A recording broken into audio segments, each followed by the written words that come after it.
jāsaka, ka no tiem 27,000 par budžeta ir apmēram 2,500. Tas ir nepilni 9%. Un te, lūk, ja runā par izglītības politiku, tad izglītības un zinātnes ministrijai ir diezgan no tādas ierobežotas iespējas kaut ko, teiksim, ietekmēt. Jo var ietekmēt tikai uz to vienu 9. daļu.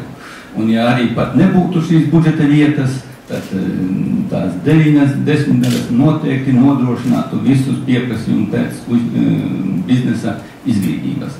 Bet, teiksim, tā ministrijas stratēģija ir tāda, ka tomēr tās budžeta vietas kaut arī nedaudz saglabāt, nevis, teiksim, nogriezt pavisam.